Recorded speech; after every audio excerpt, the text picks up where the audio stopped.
आपके सपनों के पूरा होने के बीच सबसे बड़ी रुकावट क्या है? क्या आपने इसके बारे में कभी सोचा है? हम सब जानते हैं कि हमारे सपनों को पूरा होने के लिए हमारा कामयाब होना सबसे ज़्यादा ज़रूरी है, लेकिन कामयाबी किन किन चीज़ों से प्रभावित होती है? अगर हम इस बात पर गौर करें तो एक बहुत बड़ा फैक्टर आता है, वो है आलस्य यानी लेजीनेस।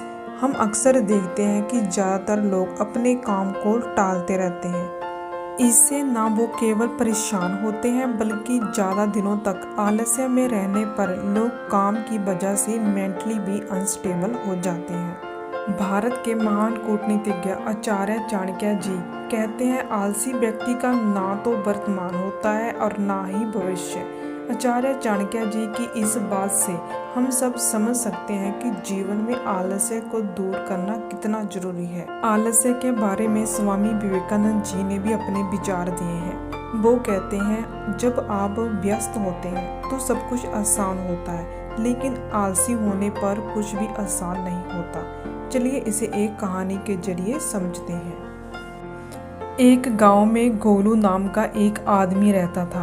वो गद्दे बनाने का काम करता था। रुई के गद्दे बनाकर वो आसपास के गांव में बेचा करता था।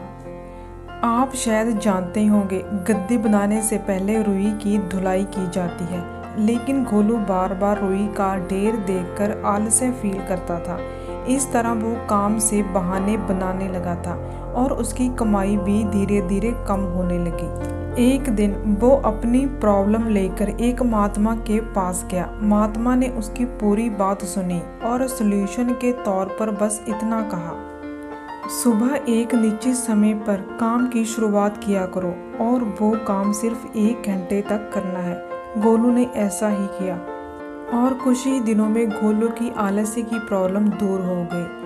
यही सीख हमें भी इस कहानी से लेनी चाहिए कि किसी भी काम को बस शुरू करो, क्योंकि शुरुआत करते ही आपका सारा काम आसान हो जाएगा। अगर एक लाइन में एक्सप्लेन किया जाए कि आलस्य क्या है, तो हम यही कह सकते हैं कि आलस्य हमारा और हमारे सपनों का सबसे बड़ा दुश्मन है।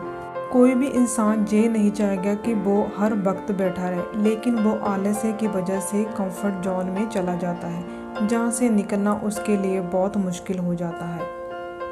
मैं जानती हूँ आप में से ऐसे बहुत लोग होंगे जो सिर्फ आलस्य की वजह से अपना काम टालते रहते हैं, क्योंकि आप उस काम को मना नहीं कर सकते, इसलिए आप कह देते हैं कि मैं इस काम को बाद में कर लूँगा। जहाँ फिर हो सकता है कि आपको लगता है कि आप बाद में इसे बहुत अच्छे तरीके से कर सकेंगे, लेकिन ऐसा हमेशा नहीं होता। आप काम को टालते जाते हैं और एक दिन बहुत लेट हो जाते हैं। आलस्य की वजह से ना आपका पढ़ाई में मन लगता है और ना ही आप किसी काम को बेहतर ढंग से कर पाते हैं। आप अपनी इस आदत को बदलना चाहते हैं और ज़िंदगी में कामयाबी हासिल करना चाहते हैं, तो आपको ये बुक समरी जरूर सुननी चाहिए। इस बुक समरी में आपको अपने आलस्य को दूर भगाने में मदद मिलेगी।